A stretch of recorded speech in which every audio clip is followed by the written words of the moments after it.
Paris లో జరుగుతున్న Paralympics లో భారత పారా స్ప్రింటర్ ప్రీతి పాల్ రికార్డు సృష్టించింది. మహిళల 2 మీటర్ల T35 కేటగిరీలో కాంస్య పతకం గెలుచుకుంది.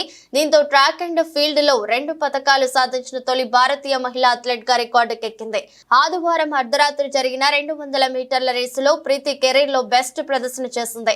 30.01 సెకండ్ల వ్యక్తిగత అత్యుత్తమ టైమింగ్ తో కాంస్యం నెగ్గింది. చైనా ద్వయం జియా జౌ గువో కియాన్ వరుసగా స్వర్ణం రజతం కైవసం చేసుకున్నారు. అంతకుముందు శుక్రవారం మహిళల 100 మీటర్ల T35 లోనూ భారత స్ప్రింటర్ కాంస్యం సాధించిన విషయం తెలిసిందే. 23 ఏళ్ల ఆమె ఫైనల్లో 14.21 సెకండ్లతో 3వ స్థానంలో నిలిచింది.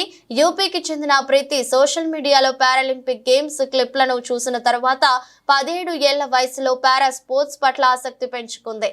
అథ్లెటిక్స్ ప్రాక్టీస్ చేయడం ప్రారంభించిన కొన్నేళ్లకు ఆమె తన గురువు పారాలింపియన్ ఫాతిమా కార్టూన్ ను కలుసుకోవడంతో ప్రీతి జీవితం మారిపోయింది. ఫాతిమా ప్రోత్సాహంతో ప్రీతి జిల్లా రాష్ట్ర జాతీయ స్థాయి పోటీలలో పాల్గొంది. 2023 ఆసియా పారా గేమ్స్ లో అంతర్జాతీయ స్థాయి ప్రదర్శన ఇచ్చింది.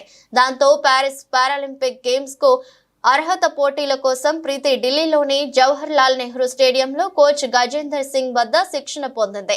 ఆమె కోచ్ సాయంతో తన రన్నింగ్ టెక్నిక్లను మెరుగుపరుచుకుంది. ఆ తర్వాత ఈ ఏడాది జరిగిన ప్రపంచ పారా అథ్లెటిక్స్ ఛాంపియన్షిప్ లో ప్రీతి తన మొదటి అంతర్జాతీయ పతాకాన్ని కైవసం చేసుకుంది. అక్కడ ఆమె 100 మీటర్లు, 200 మీటర్ల ఈవెంట్లలో కాంస్య పతాకాలను సాధించింది.